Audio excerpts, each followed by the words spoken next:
Hi, I'm Brooke. Hi, I'm Lionel. Hey, I'm Wilson. Hello, I'm Nava, and we're a small group doing a project on small groups. Alright, first we have small group communication. Small group communication is usually, the small group coming together talking towards something that's task-oriented and goal-directed.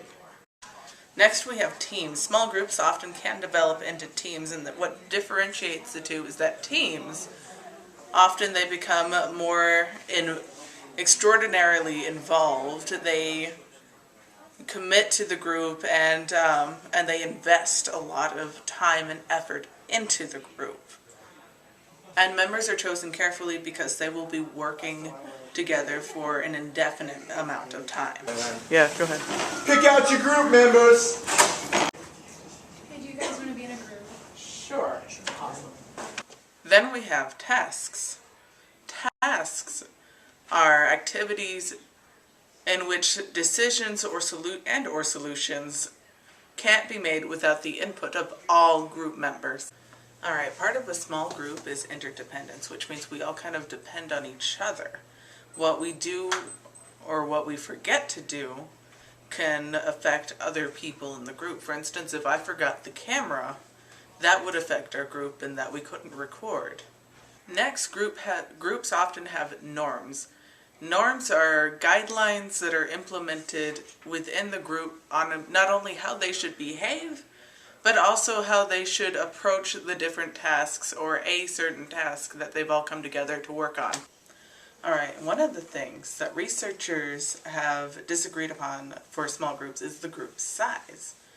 For an effective small group, we have to have maybe a minimum of 3 people and a maximum of 15. Ideally, it would be about 5 to 7. But for example, our group, we have 1, 2, 3, and 4. So with the 3 to 15 rule, we still fit in an effective small group size. Then there's identity, which consists of psychological and physical boundaries.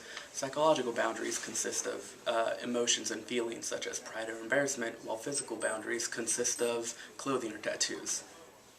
And lastly, there's group talk, which is basically how the other members of the group and I communicate in order to get the task completed. When it comes to problem-solving talk and decision-making talk, the two go hand in hand. When it comes to problem-solving talk, you look at the problem you have, you analyze it, and you come up with several solutions for that problem. And when it comes to decision-making, you look at all of the solutions, pick which one's the best, and then decide that that's the one you're going to go with. And one of the ways to enhance problem-solving and decision-making talk is to talk about the functional perspective of small group functions. Now this is made up of 5 steps. Step 1, understanding the problem. Step 2, making a list of the minimum requirements needed to solve the problem. Step 3, making a list of all the solutions that can realistically solve that problem. Step 4, deciding which of those solutions meets the minimum requirements set in Step 2. And Step 5, deciding which one of those solutions best fits solving of the problem. When it comes to group projects, one of the problems that comes up is group hate, which is when a group member feels hatred towards the fact that a group project is happening. Problems arise such as nobody putting in as much effort as another individual, or everyone receiving the same grade for putting in different amounts of work. So a virtual work team is when tasks or projects are accomplished through a computer-mediated means. So an example of this would be like completing a project through Skype, email, FaceTime, phone call, something like that. So brainstorming is when the group works together to come up with ideas and generate solutions for the project. So the slacker of a group project would be somebody who fails to contribute equally to the project. So here's a clip of an example of that. Also, there's this cat video. Look at it. So cohesion is when each group member feels a sense of belongingness and community within the group and the project itself. So next is task roles, and these are roles designated specifically toward problem solving and making a solution. Next we have group member role. Group member role is an established set of behaviors that other group members expect from each other. There are a total of 4 different group member roles. The first one is the initiator-contributor role, and the person who has this role is typically the group leader and assumes the position of leadership. Next is the information giver role. The person who assumes this role gives and synthesizes different ideas for the group project. Next is the orienter role. The person who has this role challenges the ideas of the group. So an example of this would be summarizing the progress of the project and then coming up with different solutions and different ways that the problems can be fixed. The last role is the recorder role. The person who takes this role records any important information that needs to be saved. Shared leadership emerges from any group member who has competence, talent, or interest in completing the task. It won't always be one group member who leads. Small group conflict is the process that occurs when group members engage in an expressed struggle that impedes task accomplishment and usually arises due to real and perceived differences that exist among group members. There are 4 types of small group conflicts. Number 1, substantive, which centers on group members' critical evaluation of ideas, solutions, and decisions. Number 2, affective, which centers on groups members' disruptive behavior and impeding progress towards task accomplishment. Number 3, centers on group members' use of procedures to critically evaluate ideas, solutions, and decisions, or confront disruptive member behavior. Number 4, inequity, centers on group members' perceived imbalance between their contributions to the group task and the contributions made by other group members.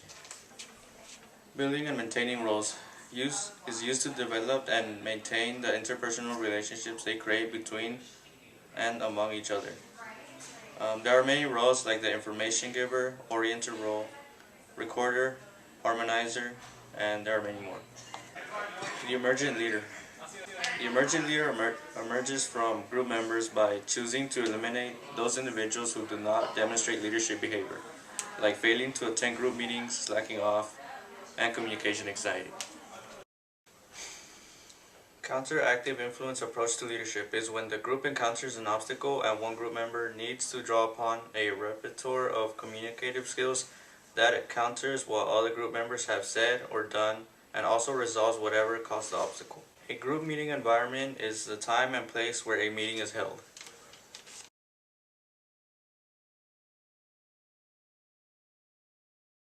The forming stage begins when you first meet the members of your group. For the most part, everyone's concerned about being included and accepted, so everyone gives their best first impression. For the most part, you guys won't talk about the task at hand, but trying to get to know each other and be accepted within the group.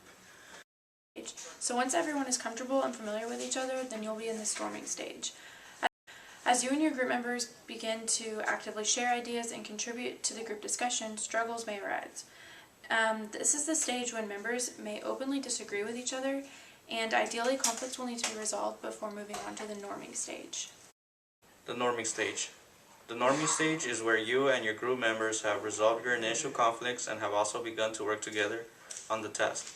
Communication among group members tends to become more open and task-oriented. After the norming stage, we have the performing stage. This begins when a group focuses on completing the task they were formed for. It is also considered the stage where group members produce the most work and develop a sense of responsibility and consciousness of the task.